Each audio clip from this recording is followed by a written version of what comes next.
The Ringer's music critic Rob Harvilla curates and explores 60 iconic songs from the 90s that define the decade. Rob is joined by a variety of guests to break it all down as they turn back the clock. Check out 60 Songs That Explain the 90s exclusively on Spotify. This episode is brought to you by Anytime Fitness. We may talk a whole lot about sports, but when it comes to keeping fit ourselves, there's definitely room for improvement. I hit this point early July. I was just like, I am not in good enough shape. I started trying to walk at least 15,000 steps a day or hiking or just anything to keep my legs moving. Now it's the end of 2023. I feel great. I had a physical 3 weeks ago and the guy was like, you're doing great. You're doing better than you were 3 years ago. I felt great. Whatever your goals are, progress is possible thanks to Anytime Fitness. Get a personalized plan and support from an expert coach anytime, anywhere. Visit anytimefitness.com to try Anytime Fitness for free. Start to train for your life. Terms, conditions, and restrictions apply. See website for details. This episode is brought to you by State Farm. From your morning podcast to your afternoon playlist, State Farm knows you personalize your entire day. And that's why State Farm helps you personalize your insurance with the State Farm Personal Price Plan. It offers coverage options that help protect what you care about most at an affordable price just for you. Like a good neighbor, State Farm is there. Prices vary by state. Options selected by customer. Availability and eligibility may vary. I need support staff to clear the room. Stand up and walk now. Hello and welcome to The Watch. My name is Chris Ryan. I am an editor at TheRinger.com, and joining me on the other line, he is Top Chef. It's Andy Greenwald! If only. If only. Wouldn't you love it if Padma said that to you just once in your life? Even if it wasn't really for the show. She was just like, Andy, you're a top chef, dog. Chris, Padma talked to me and you last year, and yeah. I've been flying ever since. I don't care what she says. That's right. It was incredible. Greenwald, here we are today. You're going to be hearing this late Thursday night, early Friday morning, whatever your pleasure. It's a podcast, so it's on demand. You can just listen to it whenever you want. But what we're going to be talking about today, rife with spoilers, because Andy and I are going right after the Top Chef finale. So obviously, if you are following along with Top Chef, haven't had a chance to watch it, we're about to spoil the ending of that. Sorry to Kaya, our producer, who is a victim of our professionalism, candidly. Really? You know, it's just like we like to get after it, and it's just sometimes Kaya doesn't get to enjoy TV shows because of it. So first we do Top Chef finale, break, Loki, episode 4, Nexus event. I recommend people also check out some of the other great podcasts the Ringer Podcast Network is doing about Loki right now. Midnight Boys, House of Mal. Check those out. Greenwald. Mm-hmm. So this is your 3, 2, 1. We're going to start talking about Top Chef now. Andy, we have a new Top Chef. We do. Congratulations to Austin, Texas's Gabe Morales, who won Top Chef 18 moments ago, I guess, if you're the kind of person who fires up the podcast right Depending afterwards. on what timeline you're on, what branch. Exactly, the sacred timeline. This was a interesting and compelling finale. It wasn't an outstanding finale. I guess I have some general thoughts about how it played out, as well as how this finale fit into the context of the season, of season 18, which I think overall has been a triumph. I think it's worth noting, sometimes people like it when we give them a peek behind the curtain a little bit, that you and I had a kind of an interesting Has anyone experience. ever said, I really love it when we get to peek behind the curtain with you guys? One person in the tweet once. Ergo, it is now canon. Okay. So I can refer to that. I still have my sources. I mean, I came with the receipts, the one receipt that I can't specifically cite. So I fit right in on the internet. Anyway, we got screeners for this finale yesterday. But the screener we got did not include the last act of the show. So we watched up until the judges' table said, we have a lot to talk about. We have a big decision to make. Sure. And then the episode ended. And then we had 24 hours before they gifted us with the last 6-7 minutes. Mm-hmm. And this was very interesting to go through it for a day. And not to say this is a humble brag, to say it as a complete and total brag. I'm going to stop you right there, because instead of you humble bragging, I want to compliment you. I want to compliment you. This is healthier. I appreciate this. Let me tell you something. You guys, Andy's my best friend. I've known Andy for 25 years. Like, I give him shit on this pod and off the pod, but I got to tell you something. He's a pretty sharp guy, pretty smart guy. So 2 times for this podcast, both about Loki and Top Chef, going back and forth. I'm a little scatterbrained right now. The playoffs take a long time. You're take busy. a couple of years off my life. I heard you on the Bill Simmons show saying that, talking about soft tissue injuries. I feel like you've suffered a couple. Nobody's recently. load managing me. I'm just going for it, man. So Andy, in 2 different conversations on text, I just gotta say, and you guys are about to be the beneficiaries of this wisdom, but just a wise guy, man. And I don't mean that like in the mini Saints of New York way. I mean, really sharp. I don't want you to say like this is a humble brag, because like we were like, he was like, who do you think won? And I was like, it's obviously Shota, because I was watching it. I'm invested and I'm thinking about it, but to me, I was just doing recency bias. I was just like, the momentum just seems to be going in Shota's direction, and to me, Ed and a couple of the chefs being like, this is a side dish, this isn't a second course, didn't jump out at me like, oh man, Shota fucked up. I guess the rice thing I should have thought about more. And you, to your credit, were just like, Gabe won. This is before we saw the last 7 minutes. You were like, Gabe won. And it was before we saw the judges starting to say, Shota took the first one, Gabe took the second one, Dawn took the third one, whatever. No, it was... So kudos to you. And Thank you. You're a smart guy. It was clear. And again, the edit obviously helped me along. I wasn't present for any of this. I refused to quarantine. I was invited, but I was just like, I just can't. Portland nightlife is calling to me. It was clear he won. And it was clear not just from the reactions of the chefs at the table, but looking at the meals that they planned. Gabe's was the only one that transcended, that seemed to both understand fundamentally what the assignment is, which is deceptively hard. It's the same every year, but it is incredibly hard. And I think it was harder than ever this year. This ties into a larger comment I wanted to make about the season, which is it was incredible that time and time again during this COVID-affected season, the producers, Magical Elves, Tom, Padma, and Gail, all the brain trust behind the show, continued to turn lemons into lemonade, or even limoncello, if you will. I think Tom would appreciate that. Making choices that they could have felt forced, like they were backed into a corner, and turned them into something that was quite moving or surprising or outstanding, like the judging panel, for example, of All Stars. The season suffered the most here in the finale for a number of reasons. One of the biggest reasons I think that it suffered was that the chefs were burnt out. Traditionally on a Top Chef season, it actually reminded me of the NBA playoffs. Yes, it's true. As we've been saying these last few weeks, the challenges were outrageously hard. These last few, over the last few elimination challenges, the cheese one outrageously hard. Just the sheer prep work of the Dungeness Crab Challenge. The amount of physical labor that went into clam digging and fishing for your own crabs, and then cook, like that's nuts. Like doing 3, 4, 5, 6 jobs just to get something on a plate.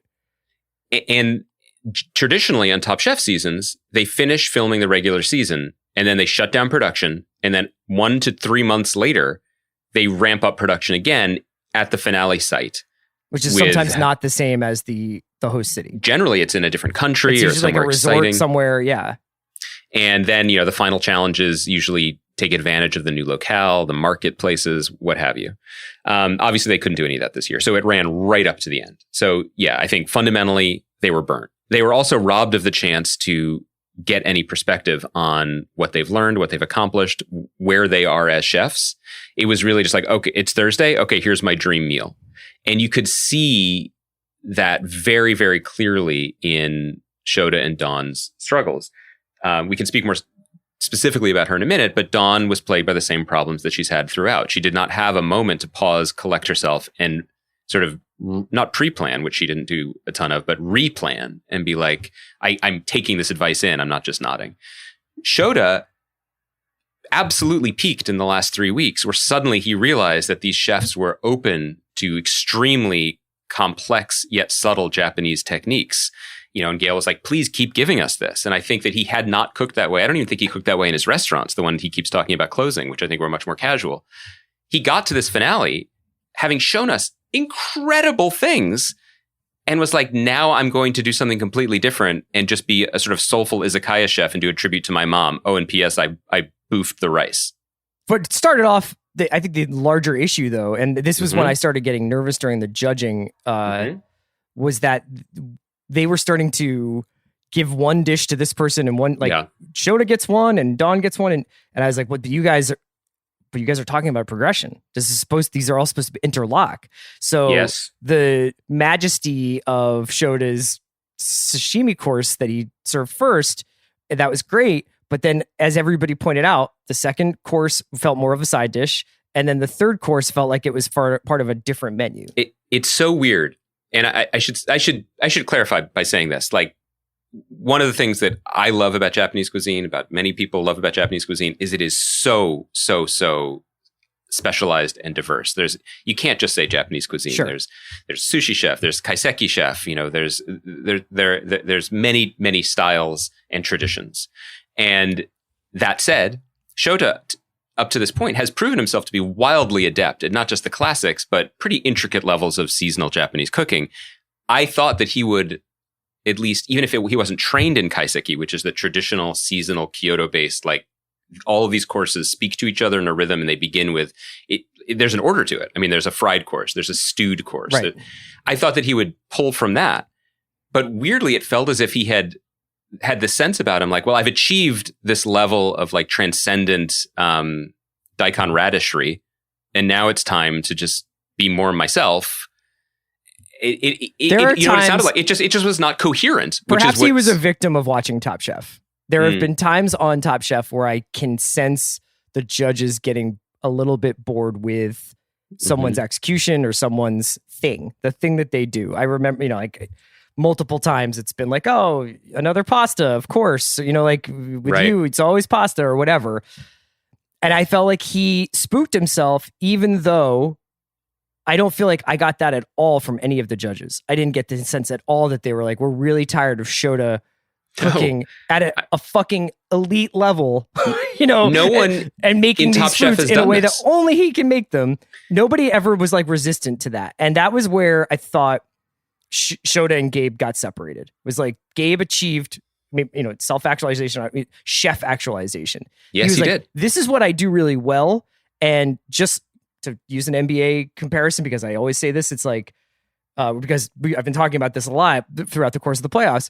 There's this idea that coaches save certain plays for the playoffs, that they save certain lineups for the playoffs, that there's one thing in their back pocket that nobody has seen. And I feel like when the chips were down, Gabe had that with the kombucha, sauce and the 20 ingredient mole that has felled, sauces have felled other chefs in Top Chef history where they're like, I really wanted to make this thing. It takes 12 hours to come to fruition. So I'm going to try and do it in an hour. And he just never seemed at all. He never sweat a single time during that competition. He honestly really has only fucked up once. And it was when he burned linen into a tortilla. Yep. But for the rest of the time, he's been pretty flawless. I totally agree with you. I got a little tripped up in my response because I was trying to imagine what Doc Rivers had in his back pocket other than lint and maybe like a spare buffalo nickel. But Doc has his scorecard for a lovely golf course somewhere. That's right. He's doing fine right now. Gabe peaked at the right time. Yeah. That happens. People catch fire. But what you're speaking to is exactly right. What became clear as the season went on was that Gabe had or developed over the course of a season a complete synthesis of technical ability and personal story, which is what is required to win Top Chef these days, and executed it fairly flawlessly the last few weeks. I mean, yes, they talked about his sauce work, which was just incredible, but there was no competition, truthfully. I don't want to say that. I wish there had been. But looking at this meal, it really wasn't close, I don't think, at all. When they asked him how many ingredients were in that sauce, were in the mole, and he was like, for this one, 20.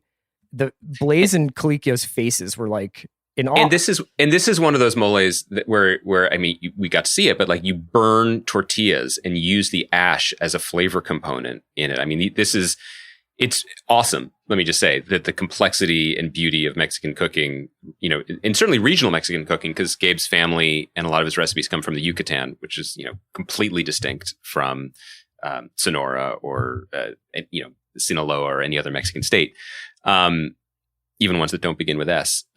It was really beautiful to see. And going back to your point, which I really appreciated, the assignment is a progressive meal, as if the chef is showing you something and having a conversation with you. And that gets a little muddled when there are 3 plates in front of every judge, which does make me think that you were probably right, especially after what happened in this episode, that maybe we should have done the mercy kill last week and had 2 chefs in the finale. But he's the only one that served a progressive meal that told a coherent story and gained momentum and elevated. You know, what was his weakest course? The first one. And what was weak about it? His breading choice and the fry on his cochinita pibil inspired head cheese. I mean, okay, that's as you said to me when we texted about it, that happens whenever you make head cheese. It can happen.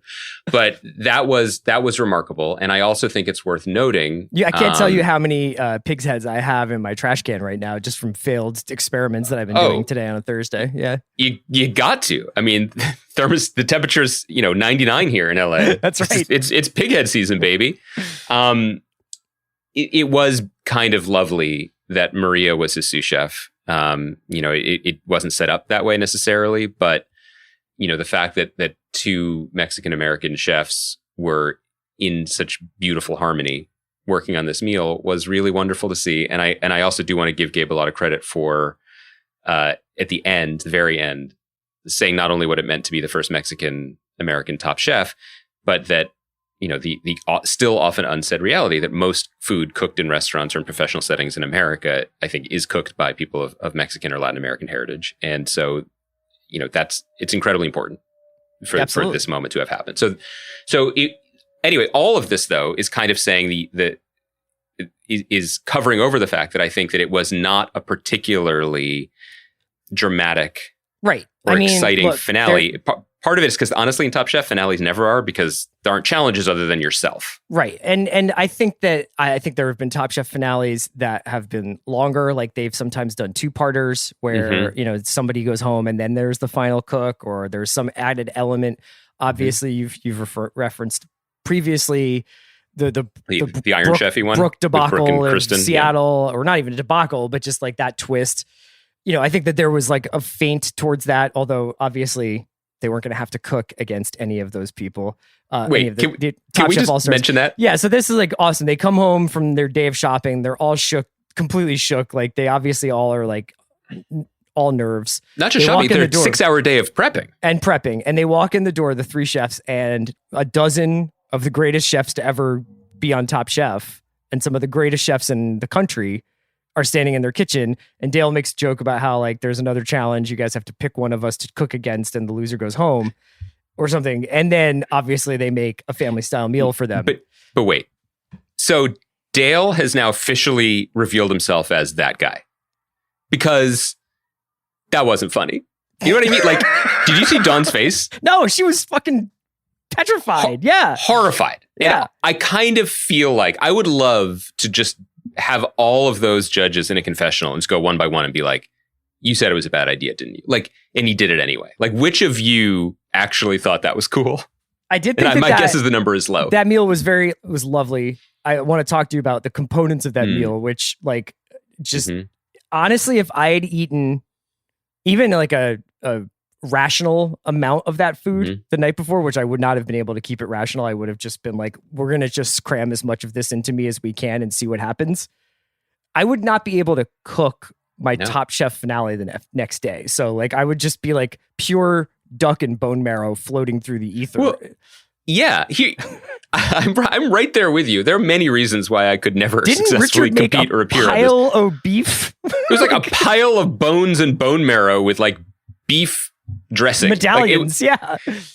It was pretty wild, and I do wonder how that tasted next to I go Gregory's out now, I'm curry. like, oh, that salmon was quite buttery. I might need a little nap. a 1,000,000%. Also, Chris, I don't know how you are, but like, I love food, like to go to restaurants, have a nice meal, et cetera, et cetera. But if I have an event, like if it's a public event, or if I have something the next day, or if I have nerves or anxiety, your boy's tum-tum gets a little shy. You know what I mean? Like, I am very capable of barely grazing, even at a beautiful repast, if it's a stressful situation. So can you imagine the vibes there, though, if you had been like, that's what I'm saying. Here's a pile of beef and bone marrow, Dungeon is crab, Gregory's making food, Melissa's making food, Brooke's making food. You're just like you're really in the presence of greatness, and you're just like, I'm gonna have a Kind Bar and a Topo Chico. And then I got to go to bed because, by the way, I have to be at the breakfast table at 6 a.m. tomorrow for the biggest professional day of my life. Yeah. I mean, just thinking about this scenario stresses me out, even though it was, jokes aside, I think that was the highlight of the episode because the community of these chefs. Yeah, and they were like, you're part of the family now. I do want to identify one moment from that meal, though, because I thought it was very, look, like what they choose to show and what they choose not to show sometimes can be a function of the footage that they have and sometimes can be a function of the story that they're trying to tell. And I think sometimes, for instance, I wanted to mention to you like the quick succession of shots of Gabe, Shota, and Dawn first sitting down with Byron, Jamie, and Maria at their little individual tables, and they've got their notebooks, and it seemed like, to me at least, at some point either before the competition or during the competition, based on what I saw in the frame, that Shota and Gabe had already started conceptualizing what a final meal might look like, and I didn't know necessarily if Dawn had gotten to that point. Like Dawn had seemed like she was still sort of like, I kind of want to do this and I kind of want to do that, but I also want to see what we've got and I also want to see what looks good and I kind of want to let it come to me a little bit. Whereas I felt like Shota had drawings already of things that he wanted to cook. So that's one thing. We can get to that in a second. But there was a moment in, this kind of ties together, in that family meal that they have with the past competitors where Nina obviously like buttonholes Dawn and is just like, you got to simplify. It's like the cover of a Robert Caro book, right? She like zooms in, like she's just like, hey, Dawn, come here. And it's just like, you need to like, whatever you got to do to make it so that it's like the process is, the mechanism is clear. You got to do it. And you got to Coco Chanel it. You got to remove something from every plate. And that you saw Nina's face when Dawn's first course came out. And I think that there were a few people at that table who were like, fuck. Like, I thought she could do it. And even at the very end, I think Padma was still kind of like, I think she was like pushing the Dawn agenda. I think she was like, this could still like. I think that, first of all, you and I are both in the tank for Dawn. We love her. Just as a person that we've never met. Dawn gang. It's not even, and I think that I would love to eat all of these chefs' food and everything, but like, yeah. That said, I also think that Dawn is, and you could do a better sports metaphor than I could, so I won't try, but you dream on her and you fall in love with her based on the potential. Now that sounds belittling. I don't mean that because she can execute it at the same high level as anyone else on the show this season, and other seasons included. But she was kind of feast or famine. She either transcended earth, time, space, and taste buds and made an entire table of professional chefs and eaters fall silent with their knees. Ecstasy, or drove them insane with ticky-tack, like, what is this flower petal doing here? Or why isn't this other element or why here? Did you pickle 5 things or whatever? Yeah. And I think that was deeply frustrating because you dream on her. If she had caught fire, she could have won. It seemed like she was, though. It seemed like she was. I think she had the first initial miss, like early in the season, where she didn't get all the first stuff. episode. And then I feel like she kind of put it all together for a while. And then there was the tofu. She cut her hand. The second to last episode, or whatever, the one where Maria went home, she misses a plate, but it's still like, they're just like, she missed a plate, but it's still amazing. That was tofu. And then this finale, after coming out of that. Oh, no, I'm sorry. Byron went home on tofu. I mixed them up. But yes, it was. Whenever the one that Maria went home. And, the subsequent week, yeah. Yeah, was like the one where Dawn had made incredible food, but missed a plate. And then the next, obviously the finale, she misses on a couple of components from her first dish. I'd love to get the chance to talk to her about this. But what interested me was what you pointed out, which is that she didn't seem particularly prepared. But she also commented that this is her process, and she had said that before. I think it was in Restaurant Wars. Remember when she kind of fell silent and everyone was like, what are you even cooking? How am I supposed to help and prep? And she's like, I'll find it. I'll get there. I wonder if it's connected to her athletic career, in the sense that I think that athletes, and many people in many different fields, but you hear about it a lot with athletes, become very superstitious about process and outcome. Sure. I'm going to listen to this song before every game, or I have to shoot these free throws in this way. Something I hope Ben Simmons takes to heart in the future. But, there's a certain thing that they go through, and then they don't want to go against it because they might jinx themselves. And I think that she may be too in love with the mystery. You know what I mean? Like, I think that it has, she feels some either I got the sense that her relationship to her muse is not under her control always. Like she feels like she, sparks Andy, just fly, which is amazing. Look, and writers feel that way all the time. I was just going to say that. I just deeply identify with being either given 35 minutes to write something or a year to write something. It doesn't matter. It's going to happen when it happens. And that's like, I've learned in my life to be able to like bang it out if I need to. But if you're like, hey man, so we're going to do this thing you pitched. Can you file it to me in 2 weeks? Can you file it to me in 2 days? Or can you file it to me in 6 months? It doesn't matter. Like, I can't start to get ready to write it and then do the work. Like it all happens when it happens. And that's why I honestly write relatively short pieces. Like I don't know how to, I it's can't also do why it otherwise. Both of us have, until recently, our careers were writing. I guess mine still is, but you know what I mean?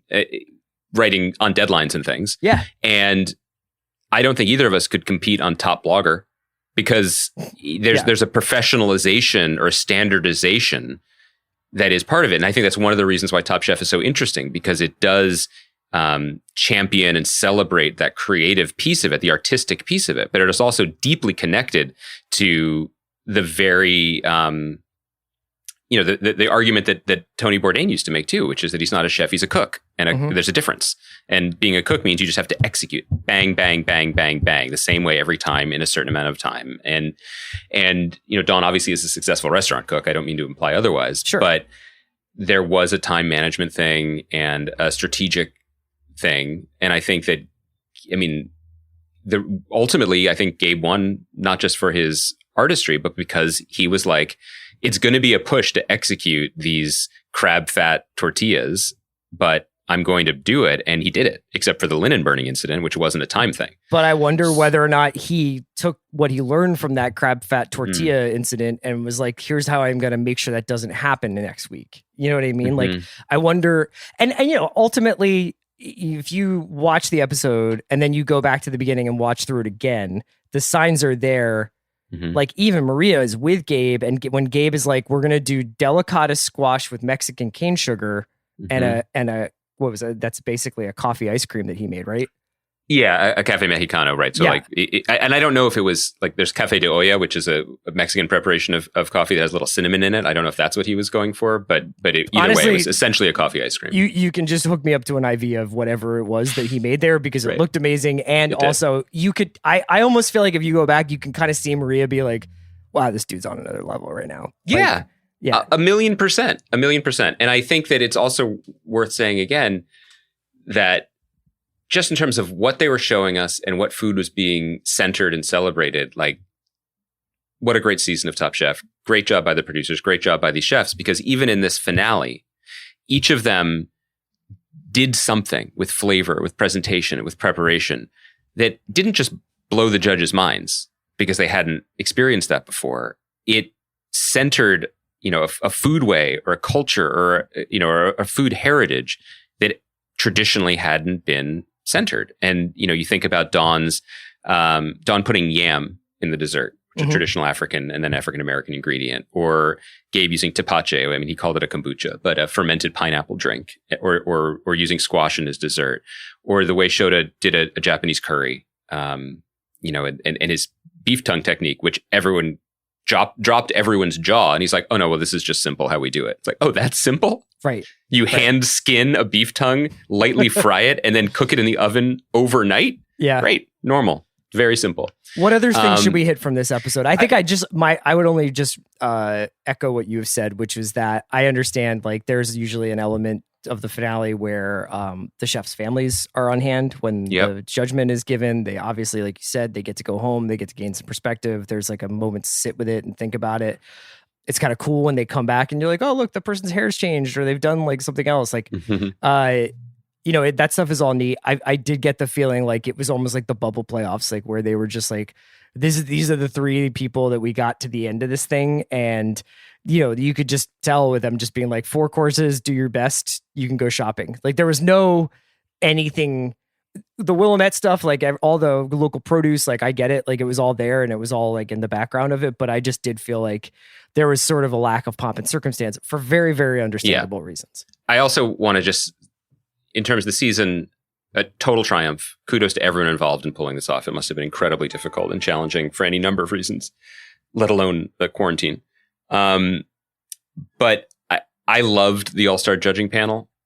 I loved the chefs. I loved spending time with them. I loved it was kind of poetic that the judging table for the finale was Gail, Tom, and Padma, who've been together since the second season, because Padma wasn't the host of the first, but that's 17 seasons, with the two creme de la creme winners, the two all-star season winners, Richard Blaze and Melissa King. That was awesome. And also, felt really good in a rewarding fan way that, like, I know all these people, I've watched them develop. I get to see their interactions and this idea that they really are, it's a little TV hokey that they are a family, but they do seem to be very fond of each other, and it's very sweet and supportive and fun to watch. And I think they literally were bonded together. I don't think that they got to see very many other people for a long time. But Ned Lee is like, oh, do we have to go home? Like, I really like this. Like, this is really nice. And his, him getting emotional about the curry and then dropping the hammer was an incredible judging moment. I hope all these chefs are brought back in some capacity. Maybe, as we've said before, as mentors or occasional judges. I don't know. Dale but is it's doing exciting. Top Chef Amateurs, right? It looks like a bunch of them are involved in that. And I think they maybe double filmed some of it. Gail is hosting it. The great Tiffany Derry, who should have been part of this judging panel, in my opinion, but was back just for this finale.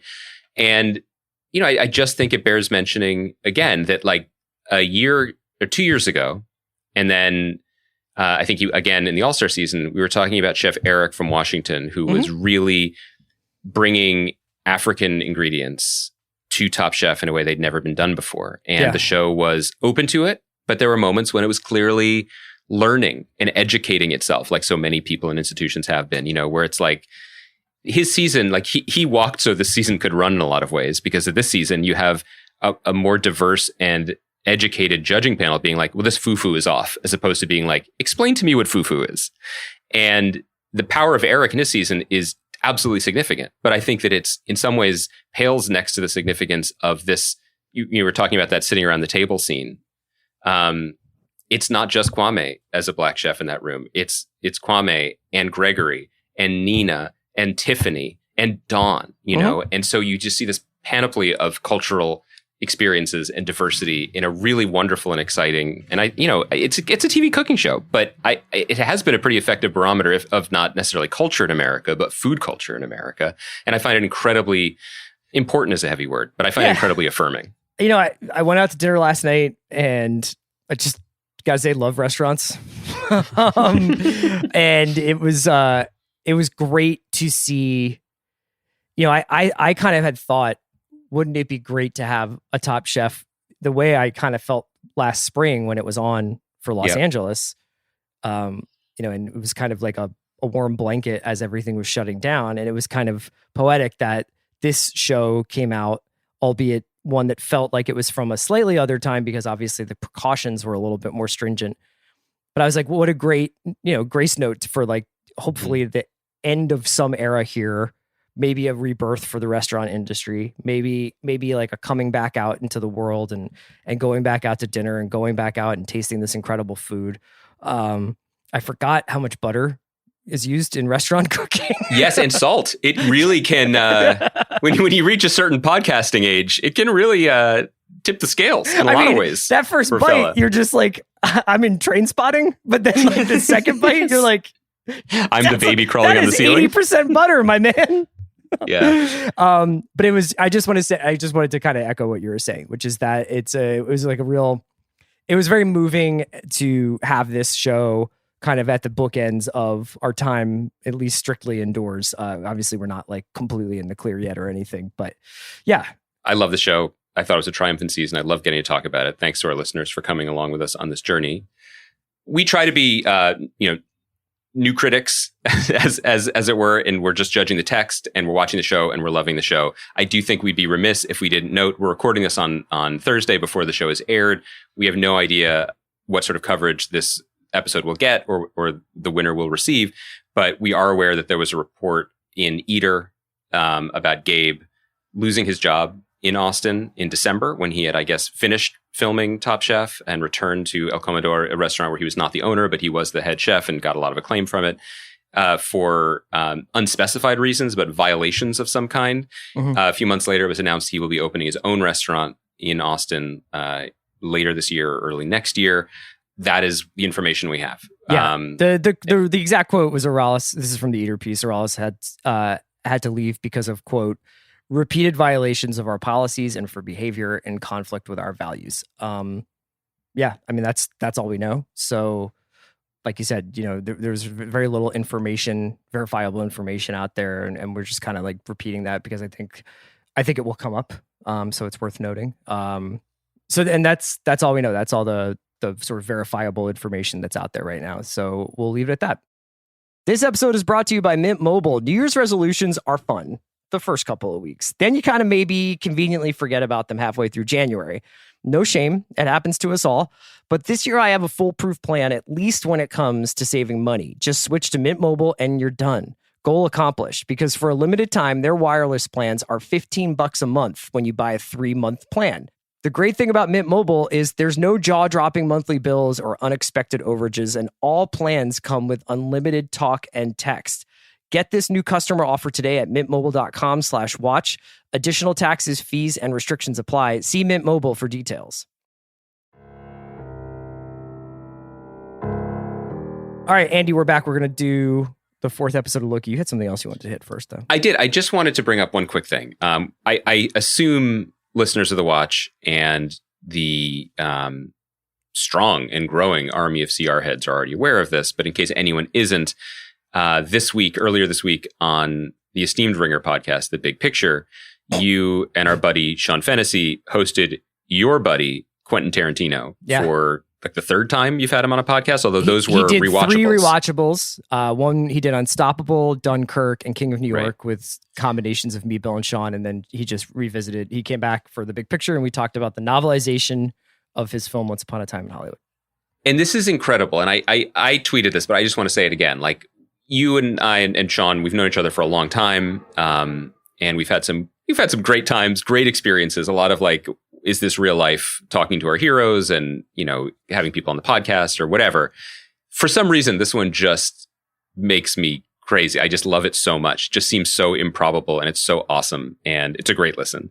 But I did want to ask you, just since you are my friend and the co-host of this podcast, like, what was this one like for you? Like, just because, as you alluded to before, you and I have known each other for 25 years. So when we met at some point, when we were done talking about Pavement and Archers of Loaf or whatever, we probably started talking about Quentin Tarantino, because that was a big deal in the 90s. And you were like, I find the violence somewhat off-putting. I know, and weirdly, you stayed my friend.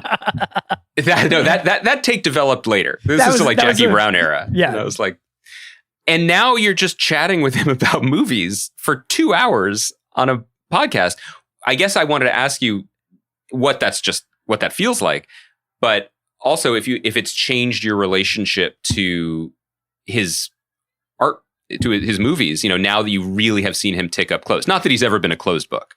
I guess that last point is worth mentioning. Is just that, like, Quentin's a great talker, and Sean does such a good job preparing and creating an environment on that show where you can talk about almost any aspect of movies you want to, and there's a way to feel very like it's like a celebration of all the aspects of movies. So Quentin talked a lot about this very obscure aspect of the larger film industry, which are these novelizations of films, sometimes novelizations of the screenplays, but often just these adaptations that he grew up reading out of like drugstore book racks when he was a kid, and reading the novelizations for Eyewitness or Gremlins, or we joked around about there's a novelization for Meatballs, and there was a cottage industry of this stuff. So this was obviously a labor of love for him, and it's a very obscure part of the movie making process, but obviously it leads to a lot of different discussions. And I thought the thing about Quentin is that, like, when you're that good at talking, and when you're that in touch with not only like what you're doing and why you make the choices you make, and all the other sort of large wide angle, like, look at your own career, and you're able to think about that, but at the same time somehow not be annoying when you talk about it. It's kind of just, you just kind of let him go. You know what I mean? And every once in a while, like, I actually did find myself in like the second hour kind of forgetting that we were on a podcast, and I would just be like, I just always kind of, while you were talking, I just wanted to ask you, what would have happened if like your career hadn't worked out the way it would. Like, would you have stayed making movies if like you weren't writing your own scripts and directing your own films and getting Brad Pitt and Leonardo DiCaprio to star in them? Like, what if it basically had been harder?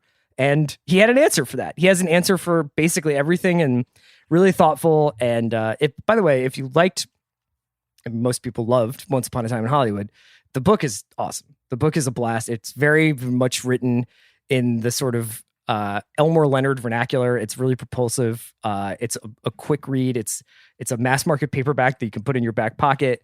And it's not the movie though. It's basically I think 2 or 3 scenes from the movie are in the book, but some scenes are changed their setting and some scenes are elongated. It's really cool. So it was obviously like an out of body experience to speak with him.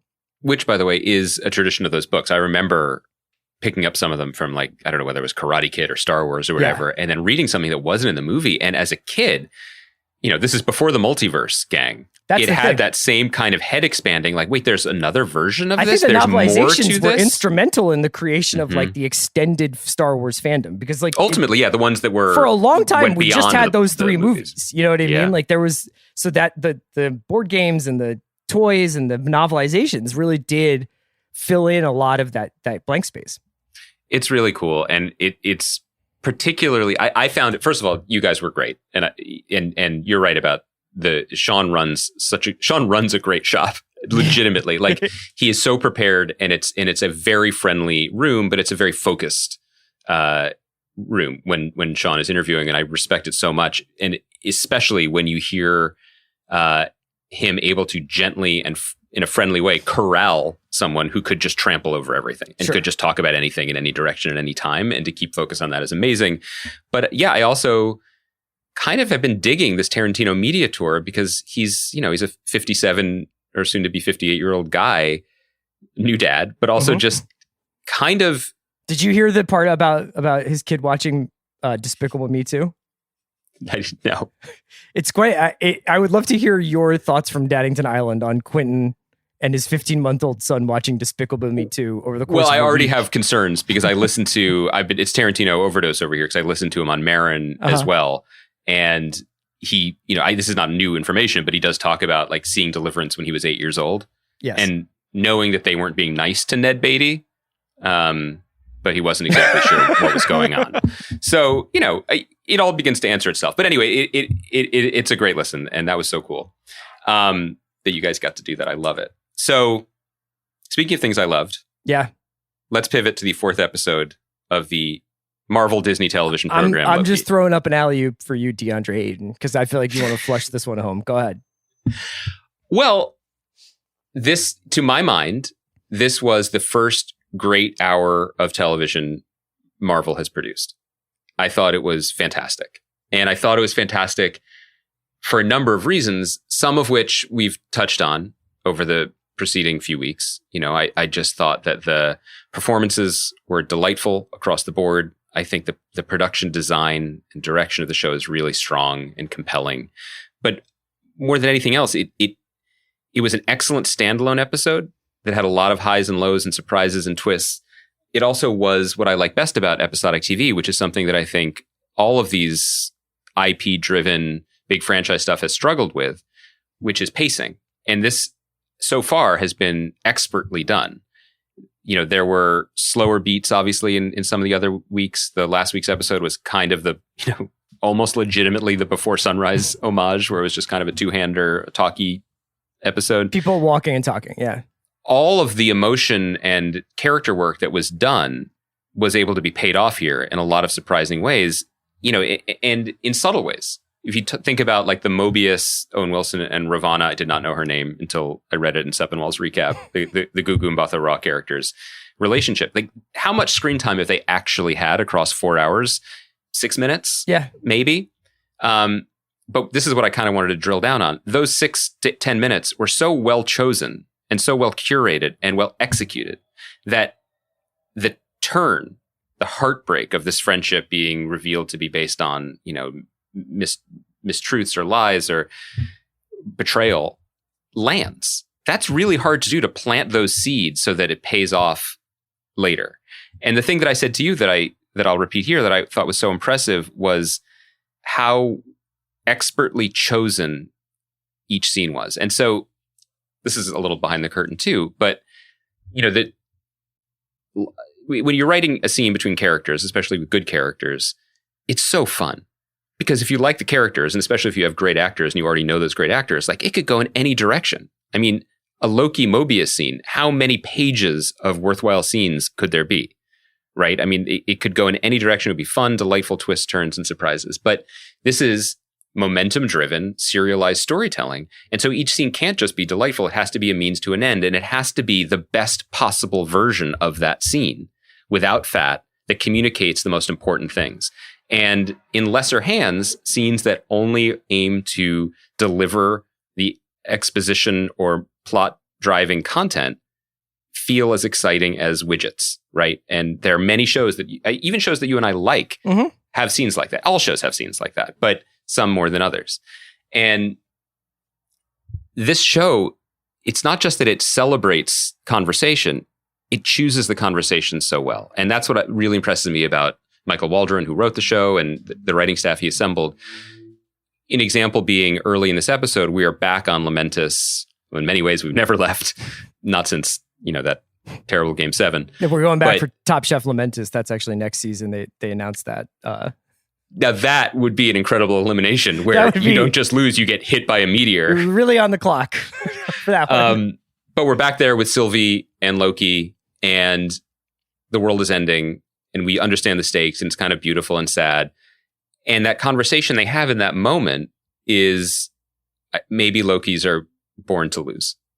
It's a fundamental existential idea for a character and for a show, and now for characters.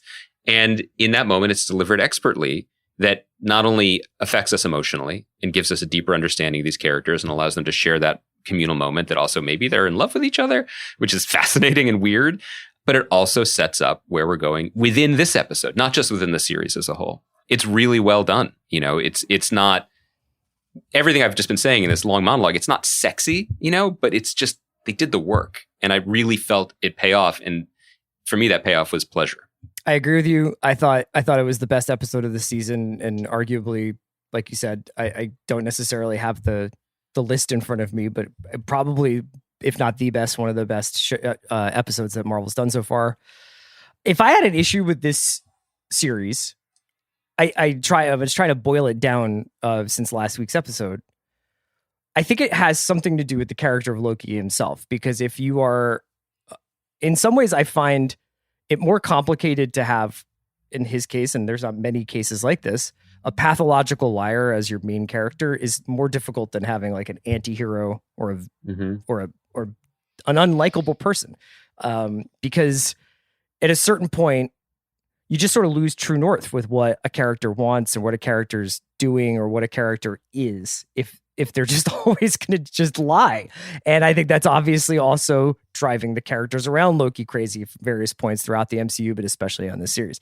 And I thought that this episode inverted the entire thing. Is like, what if everything else around Loki is a lie? You know what I mean? What if this guy, who is a mythological figure from a mythological land, is now part of a piece of theater where we find out that myths aren't real, that gods aren't real, that the people that are supposedly controlling time and space are actually just robots, or just like so basically, it's just such a great idea. Obviously, like Wizard of Oz, like we've seen that kind of notion before, but it was also very Last Jedi. Yes, but I felt like that made the whole series click for me. Is to see basically like the way you beat a Loki is to lie to him. Well, also just think about this, and again, I'll put it back in those same. Or the way to make Loki look like a hero or a protagonist is to have him now be a truth seeker. This is the hardest thing, I think, about successful screenwriting, especially in this elevated, serialized IP age, which is these almost simple, although clearly not simple, decisions that you make at the earliest possible stage of the storytelling that click things into focus. And you're speaking of it, which is how do we turn this complicated, villainous, mischievous side player, who everyone is always happy to see, into the compass for a series and just basically reimagine what the character will be, because we want him to be something different. Unlike Saul. It's not unlike Better Call Saul. And you're right. And you hit the two building blocks of this right on the head, which is, how do we make a god relatable? Well, we make him essentially mortal in a immortal structure. We invert that. And the second thing we do is we make him the last honest man in a structure built out of lies. Right. And that's very simple, but it's not really an execution. And it undergirds this whole enterprise. That's why everything, I think, feels of a piece, not just a collection of great ideas, exciting intention, and cool, accoutrement, like cool, look who we got in this part. Look who we could cast. Look how much money we spent on these special effects. It's more than that. And, just take the prison that Mobius puts him in. And it's the scenes with Sif, played by a bizarrely uncredited Jamie Alexander. I'm curious as to why that is, but people recognize her from the Thor movies. Everyone, I know that everyone I did. definitely. I know that I did. Chris, more than anyone, recognized her and was thrilled to see her free of her. Speaking of blind spots, anyway, the design of that, again, so simple and funny because it's just Loki getting kneed in the groin over and over, but it's literally a device to break the character down and build him up again. And it gets him to do the thing that is important for anti-heroes to do, but incredibly awkward to shoehorn into a script, which is to be like, here's why I do the bad thing I'm famous for. Let me reveal myself to you. Mm-hmm. But he does it. And he does it in high style, and it's in a funny setup. And then when he comes out of that prison, different. And we feel differently about him, and he has a different energy, and suddenly he's a hero, and then he gets melted and zapped. And that brings us to the other piece of the episode, which is that it was genuinely surprising. The Owen Wilson getting, now I think it's safe to assume that he's not gone, but getting pruned at that moment gave him a great noble sacrifice. I really sadness. hope that the next episode opens with like an Eastbound and Down-esque jet ski scene for that guy. Oh God. I mean, we know we're getting him on a jet ski, right? Like it's too good now, but it also, but it happening to Loki led to the mid-credit scene that again, everyone was aware of and everybody watched right away. Both posts of this podcast for sure. And it has Loki opening his eyes, not dead, but apparently in some sort of liminal space where other pruned variants exist. And he's greeted by 3 different Lokis. The most exciting of which to me is classic Loki, played by one of the great classic actors of our time, Richard E. Grant, dressed the way Loki was dressed in Avengers #1, the comic book in the 60s. There's actually four Lokis, Andy. Oh, was one an animal? There's an alligator. Right. Maybe, so I know maybe you didn't spend as much time sort of thinking about post-credit sequences like I do, but there was an alligator there. But so there's alligator Loki, there's Kid Loki, which is canon. There was a Kid Loki in the comics recently. There's Swole Loki, there's like a real built Loki, and then there's Richard E. Grant's Loki, yeah. And I love, and it made me love the show even more because again, if you're making a comic book show about variants and time and multiverses, you better have fun. You better have fun with it and you better go for it. And they're going for it. And I love it. And I'm very excited for next week's episode. I'm very excited for what the show is about. And I just want to say again, my excitement has absolutely nothing to do with the man behind the curtain. Right. We say this every week, there are multiple ways to enjoy Marvel shows. But I promise you, what's so great about this show is that you can enjoy it, whether you know classic Loki or Kid Loki, or whether you don't, because of how well it's being made and executed. If your pleasure center for the show is, ooh, Mephisto season has arrived, or let's get me the Council of Kangs, or I smell a mortis around the corner, cool. Yeah.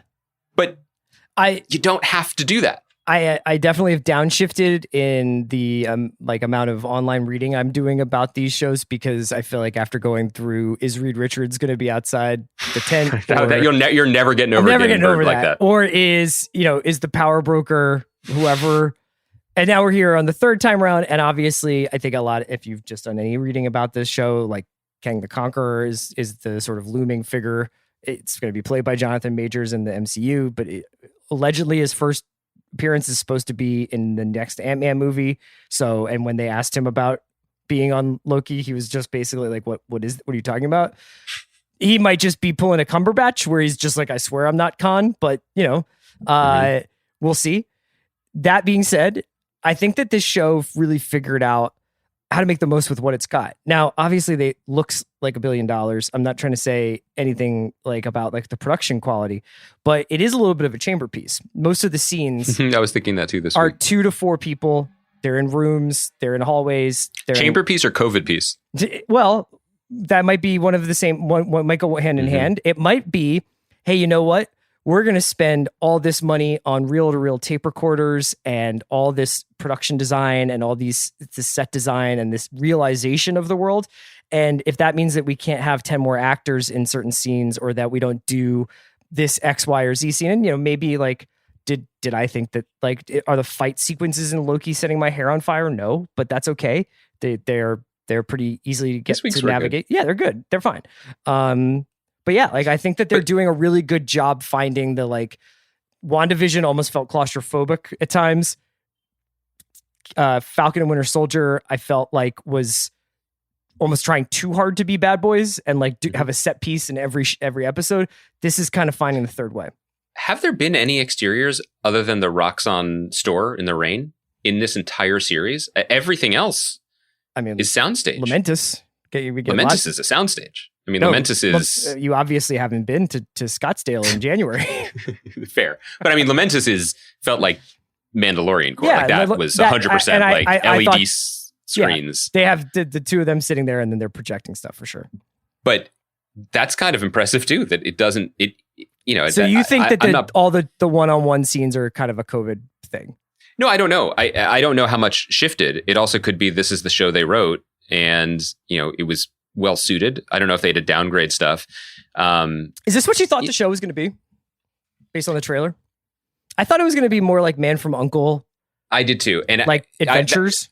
I'm glad you brought that up. There was a moment early in this episode where I was like, well, here we go. It is, I'm appreciating everything, but it is making the turn that Marvel movies make, even the silly ones, to swashbuckling hero stuff with emotional stakes. That there is a formula, there is a rhythm, there is a vibe that Kevin Feige has imprinted upon these films and movie TV shows that have been extremely successful.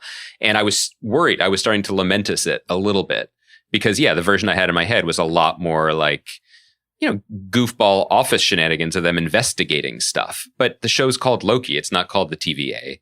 It is doing the character work that, these shows are like little workshops, where you can take a toy out of the main playpen and just tinker with it until it's the way you want it to be before you set it back loose into the wild. So this episode for me, maybe one of the reasons why I'm so excited about it was because I started to feel myself chafing against that. And then I just went with it because it was overall so successful.